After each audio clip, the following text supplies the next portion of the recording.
Amigos, iniciamos. Hoy es 15 de mayo. Por supuesto, la mayoría piensa que esto es el Día del Maestro, y sí es cierto.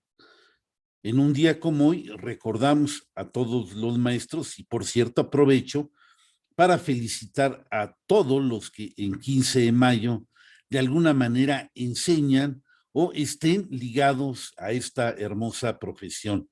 Mis respetos y realmente los admiro a todos ustedes. Pero esta fecha también debería ser recordada de otra manera. Diciéndolo más claro, es el día de la restauración de la República Mexicana. ¿A qué me refiero con esto de la restauración? ¿Cuándo se quitó? Preguntarán algunos de ustedes, para poder restaurar algo. Pues sí, hubo un periodo que se conoce como el de la intervención francesa, en que esto desapareció prácticamente los poderes de la República Mexicana, que estaban encabezados por el presidente Benito Juárez.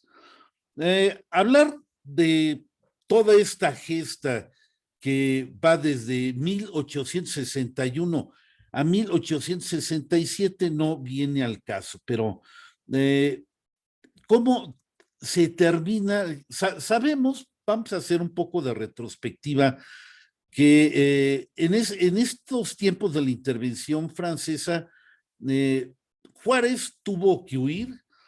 Tuvo una sola victoria el 5 de mayo, por lo cual retrasó o entorpeció un poco lo que es el dominio francés en México, pero este se acabó, digamos, consolidando con la implantación de un imperio, que todos ustedes saben, fue encabezado por Fernando Maximiliano de Habsburgo, pero era una intromisión total a los asuntos de México. Y esto es innegable, puesto que estaba respaldado por las armas de un ejército francés que se había metido e invadido de manera ilegal, sin previa declaración de guerra aquí en México.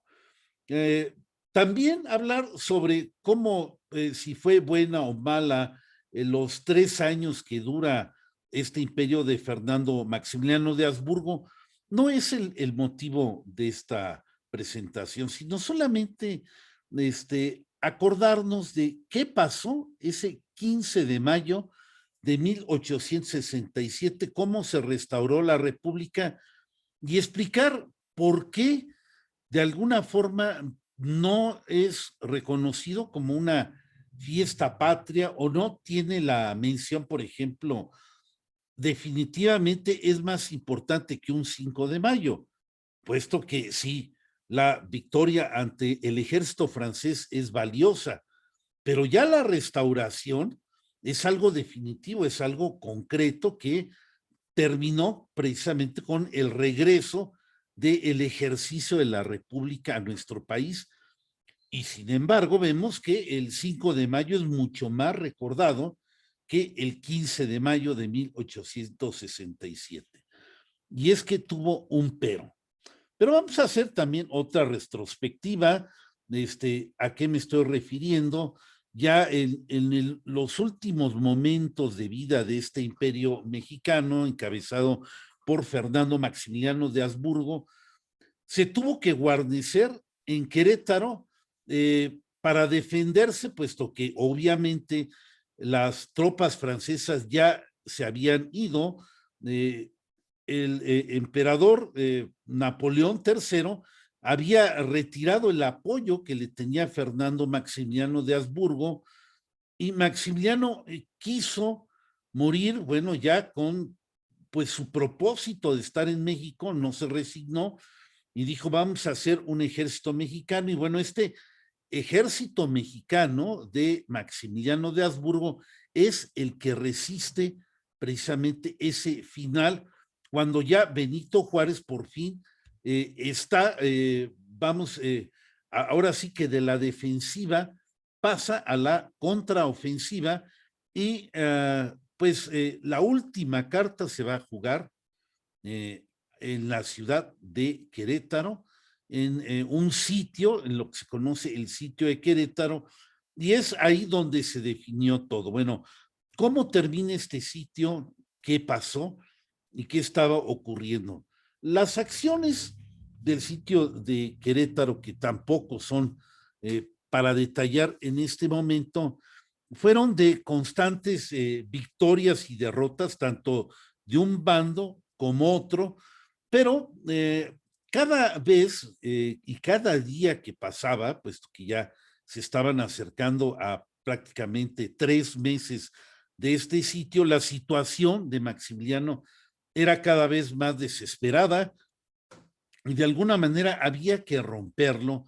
Había desaprovechado victorias tan importantes como la que tuvo ahí en las faldas del cimatario y no aprovechó para salirse de digamos, de la trampa, de la ratonera que el general Mariano Escobedo tenía ahí para ellos. Y pues ya vienen los últimos días de resistencia y es aquí donde parece que de un momento a otro se va a definir la suerte, pero eh, esto se va a hacer un intento de escapatoria por parte de los republicanos que iba a encabezar pues algunos de los generales como estuvieron ahí, como fue Miguel Miramón. Y aquí él ese día 15 de mayo va a tratar de romper el sitio y van a tratar de vencer o morir. Pero esto no se puede por la intervención de un oficial, un coronel imperialista que estaba con Maximiliano, que es el general López, y pues aquí es donde vamos a ver la suerte de nuestra ciudad. Así es que bueno, vamos a hacer aquí una pequeña pausa y ahorita seguimos con ustedes. Regresamos aquí otra vez. Ahora sí, vamos a entrar en materia. El coronel Miguel López es la pieza que hace que los imperialistas caigan muy rápidamente en algo que todavía estaba disputado. Pues les digo que ya eran prácticamente más de 70 días de resistencia cuando decide vender la plaza.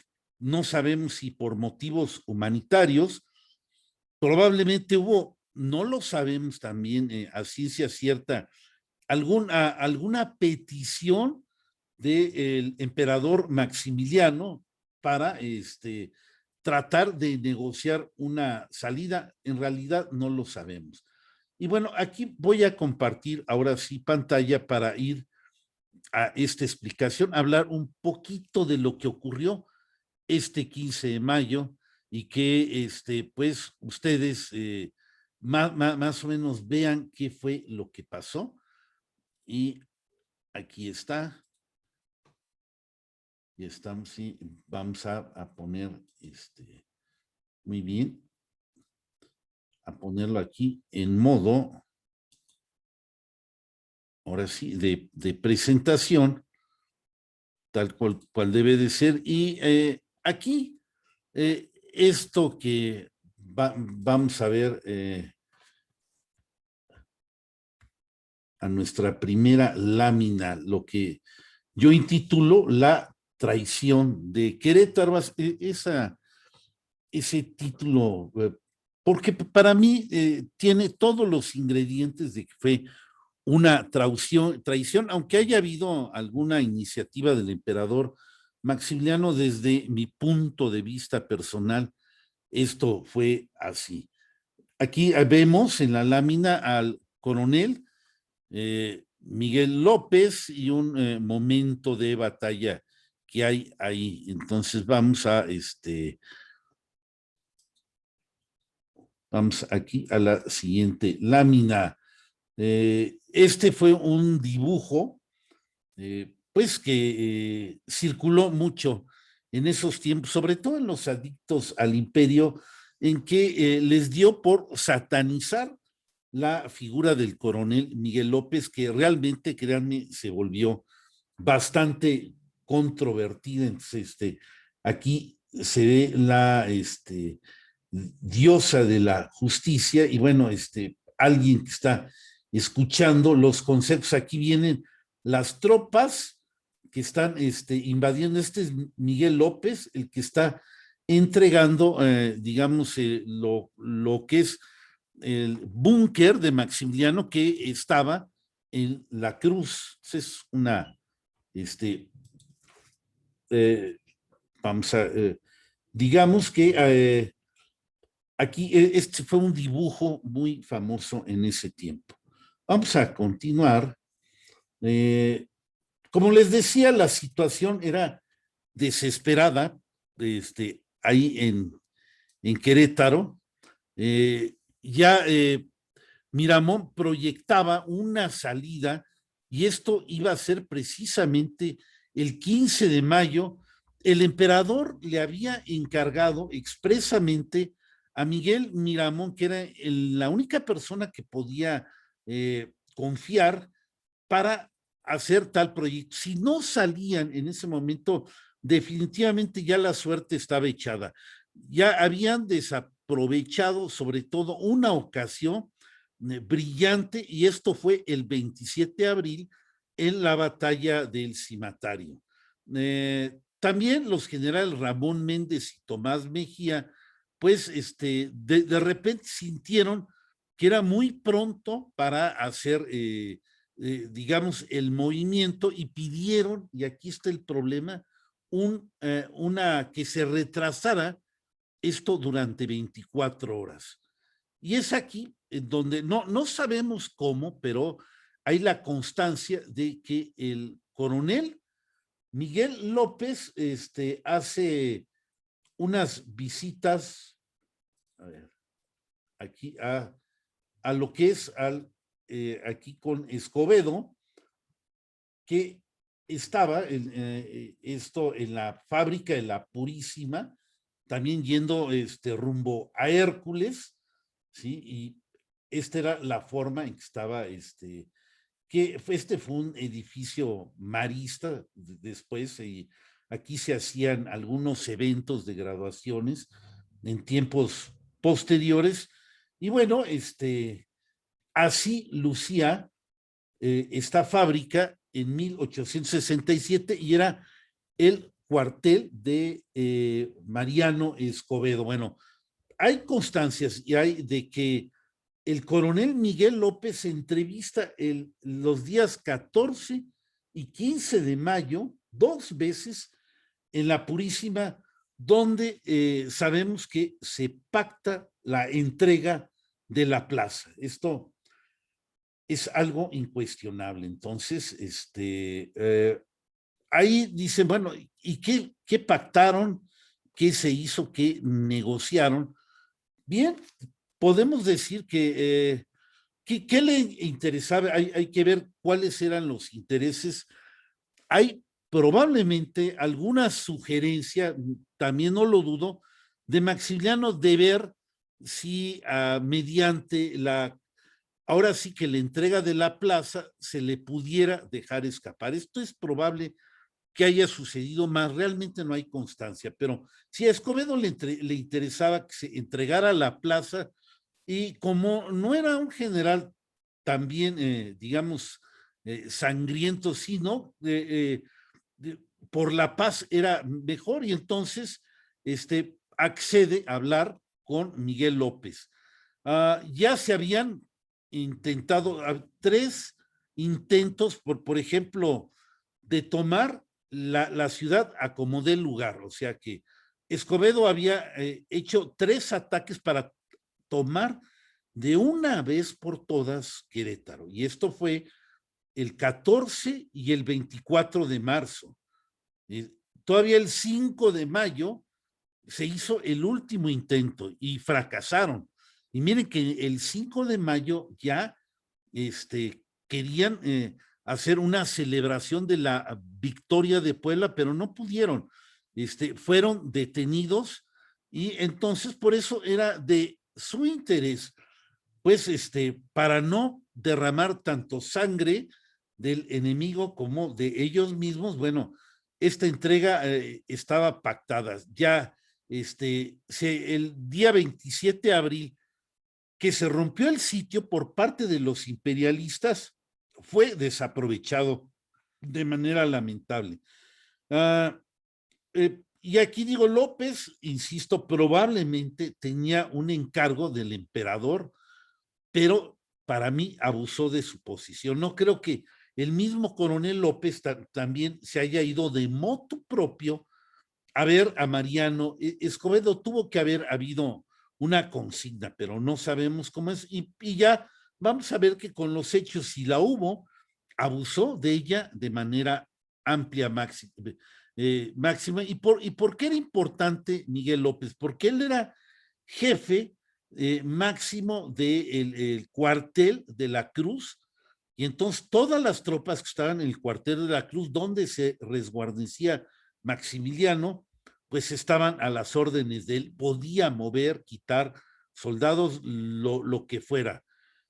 Pero, y aquí está lo curioso, se pacta un precio, 30,000 pesos, lo cual en ese momento, para como estaba la situación de Mariano Escobedo y los principales generales que estaban con él, era un montón de dinero. Tenían que salir aquí de los principales generales que tenía los republicanos para reunir esta suma, lo cual fue aceptado por Mariano Escobedo.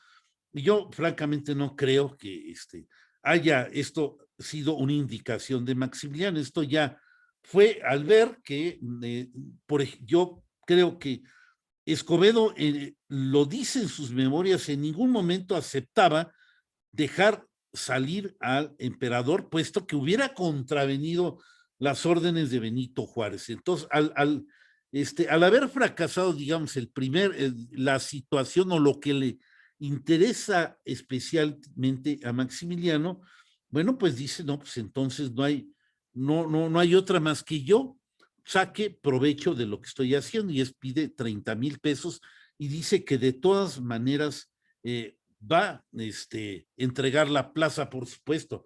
No hay que decir, cuando se capturaran a todos, Miguel López nunca iba a ser molestado. O sea, no se lo iba, obviamente, a poner prisionero, se le iba a dejar libre. Y esto, por supuesto, es un hecho notorio que vieron todos, y pues que no había manera ya de esconderlo.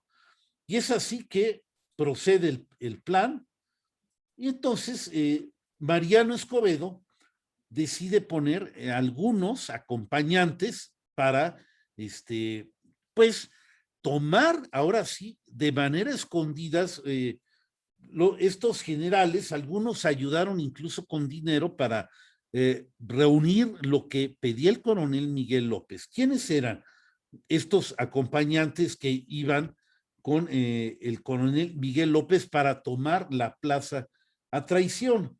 El coronel Miguel Arce, que estoy aquí señalando con mi mouse, Francisco Vélez, el coronel republicano José Rincón Gallardo. Son estas dos fotos que ven aquí, es de José Rincón Gallardo. Y bueno, ellos, sobre todo Rincón Gallardo y su hermano, alguien más, me parece que, no estoy seguro, Vicente Riva Palacio, que eran gente de dinero, más lo que pudiera tener Mariano Escobedo. Ahora sí que hicieron un ahorro y una vaquita para el dinero que pedía Miguel López.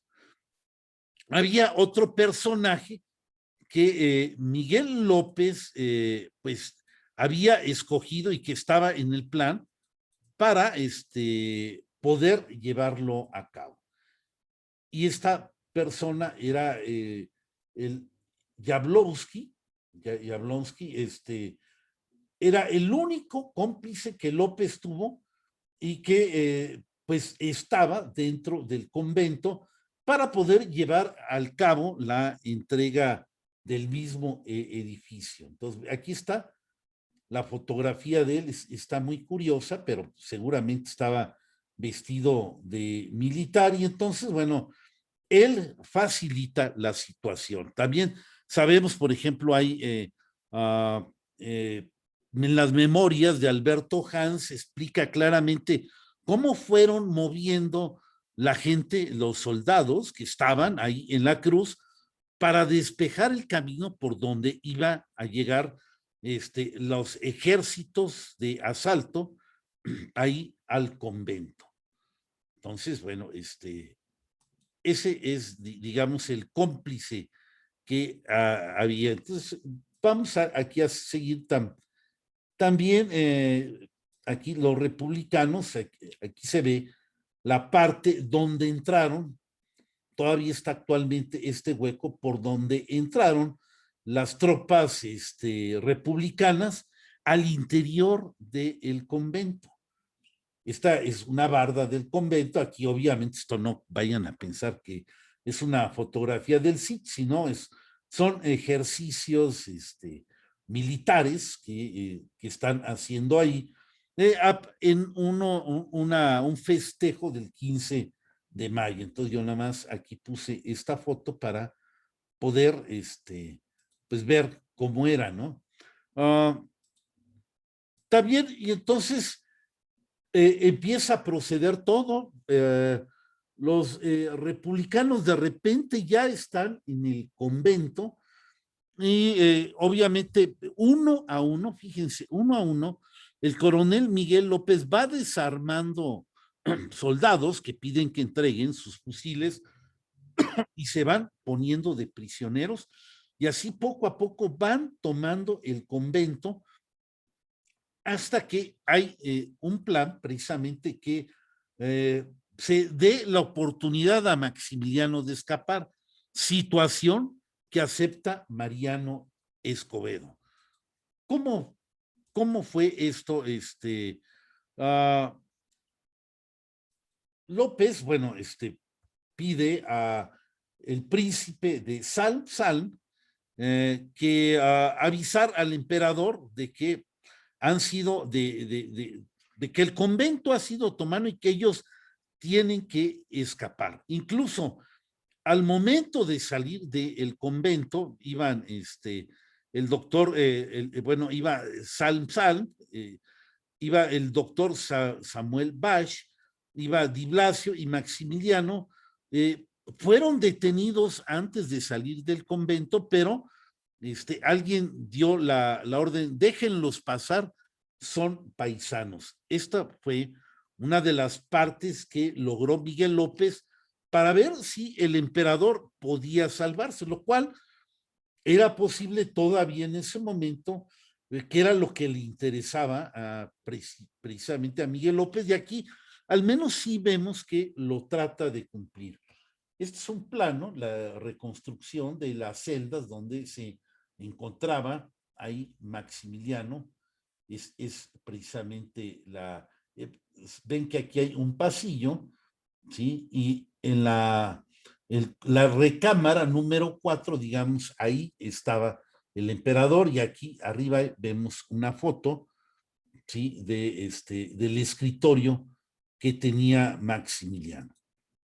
Y entonces, es así cuando están finalmente ya fuera de la cruz estos personajes que van, ahora sí que las tropas van entrando, por supuesto, el desorden es enorme, por todos lados va cayendo la ciudad, pero Maximiliano se va adelantando para tratar de organizar una última resistencia. Va encontrando uno que otro soldado que está desperdigado. Ven que en la cruz, en la parte norte, va bajando el cerro y de ahí el objetivo es ir al Cerro de las Campanas, reunir el mayor número de efectivos que se pudieran para tratar de escapar o a ver qué se podía hacer, pero no entregarse. Esto era clave. Y igualmente, jamás pensó el emperador en huir, sino en organizar una resistencia. Bueno, esto es una vista aérea de cómo se ve desde el convento de la Cruz. Probablemente así lo veían. Bien, vamos a continuar aquí en nuestra siguiente diapositiva. Otra vista, ¿sí? De cómo estaba el convento. Esta ya es más vieja, quizás se pareciera, no sé, probablemente esta es una foto de principios del siglo XIX. Vean, muy parecido pudo haber sido en 1867. Aquí, por donde van las flechas, va descendiendo Maximiliano rumbo ahí a la cruz, reuniendo todos los soldados que fuera posible. Y hay un incidente que también quiero hacer notar, que es en que Miguel López encuentra en un punto a Maximiliano cuando va en esa bajada y le pide que tome un caballo y que él lo va a llevar porque dice, ya todo está perdido, yo le voy a ayudar a escapar. Y Maximiliano le dice, nada de escapar, usted reintégrese con las fuerzas que tiene y sígame. Ahí, en esto que también, en este testimonio, pues está claro que Maximiliano no pensaba escapar. Si hubiera sido así, hubiera seguido a Miguel López, quizás con alguien que ya estaba de acuerdo para hacerlo, pero no. Maximiliano estaba intentando hacer una resistencia y esto es muy, muy importante para tratar de hacer un juicio de qué pasó a final de cuentas. También, bueno, hay un incidente cuando pues no logra Miguel López uh, salvar a Maximiliano, pues va con más soldados bajando y entran ahí por lo que es la casona de los 5 patios que está en la bajada, antes de llegar al centro, a la casa de don Cayetano Rubio, que fue benefactor del imperio, que pues de alguna manera los apoyaba, pero también era amigo de varios republicanos, sobre todo José Rincón Gallardo, que está aquí a la izquierda, y que también era un aristócrata, y que los conocía a todos ellos, y pasan, entran con Miguel López, Cayetano Rubio, el mismo Rincón Gallardo, pasan, aquí está la casona de los 5 patios, para hablar de la situación. Entonces, Cayetano Rubio le ofrece pues una copa a Rincón Gallardo y le da otra a Miguel López, pero le dice, yo no brindo con traidores. Y esto pues es terrible, ¿no? También José Rincón Gallardo, aunque sabe que Miguel López los está ayudando, dice, yo no brindo con traidores, y se acaba ese brindis que está ahí. Y pues, o sea, los mismos republicanos ven con cierto asco que era lo que estaba pasando, ¿no? Entonces Mariano Escobedo también, tiempo después, vamos a ver que fabrica una versión o sea, para tratar de ayudar a Miguel López, porque realmente quedó con una tan mala fama que modifica un poco los hechos con la evidente propósito de que hacer ver al coronel Miguel López como una víctima de las circunstancias. Y entonces surge la pregunta, ¿era víctima realmente López? Cuando para mí está tan claro que se aprovechó de la situación, que probablemente sí lo mandaron a negociar, pero que a final de cuentas terminó abusando de ella. Bueno, pues pero ahora sí, hay muchos historiadores que dan opinión y afirman vehementemente que Miguel López sí fue una víctima de las circunstancias. Yo no lo diría tanto, puesto que si hubiera sido víctima, él no hubiera cobrado. Definitivamente no hubiera cobrado absolutamente ningún quinto, hubiera sido puesto prisionero igual que el resto de los generales imperialistas, y pues no, definitivamente, desde mi punto de vista, no es ninguna víctima, y tanto su familia como su esposa, ya casi nadie quiso saber nada de él. Por supuesto, a los pocos minutos, no sabemos, u horas antes de que ya cuando estaba saliendo el sol, prácticamente toda la plaza estaba siendo tomada, ya las campanas se habían echado a vuelo, pero habían entrado, bueno, los ejércitos republicanos al interior de Querétaro y pues ya estaban festejando, pero todavía no tomaban a Maximiliano prisionero. Estaban viendo, hay otros frentes que pasaba. Por ejemplo, Miramón, que también, obviamente, cuando estaban entrando todas las tropas, tuvo un tiroteo con un soldado republicano, lo cual fue herido en un cachete y llevado a la casa del doctor Licea, donde ya no pudo ayudar a Maximiliano.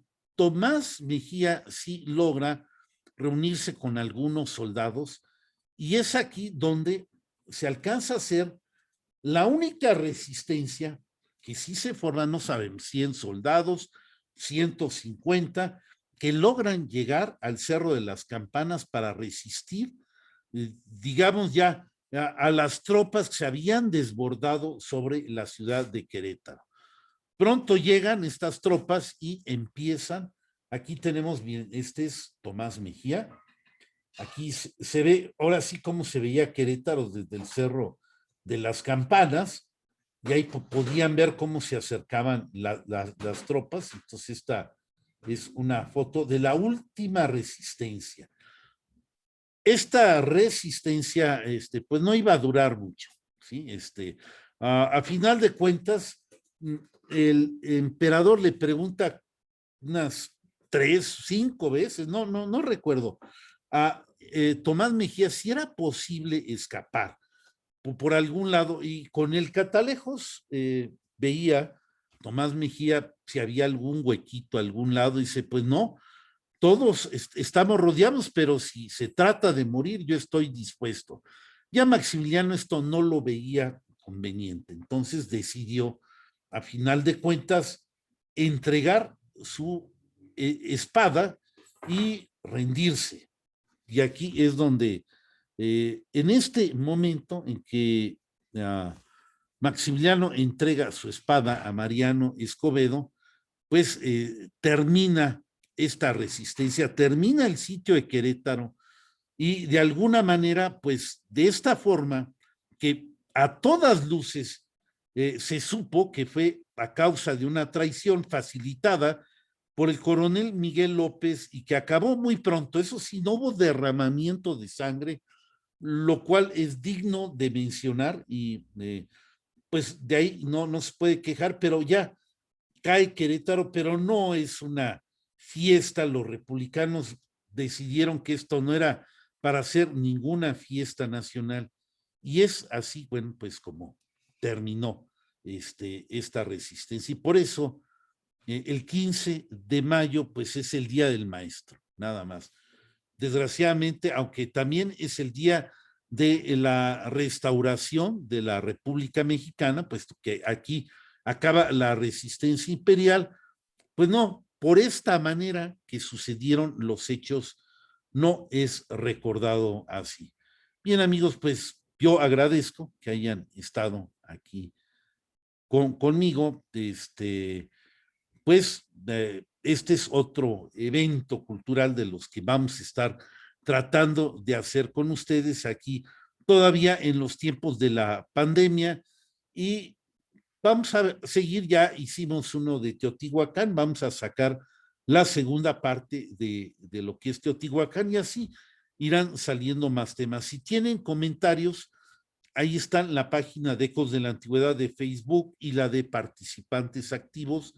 Déjenos un comentario, qué opinan, qué tema quisieran de los que tratamos, obviamente porque no sabemos absolutamente de todo, qué es lo que quieren que veamos. Gracias, amigos, y nos vemos hasta la próxima.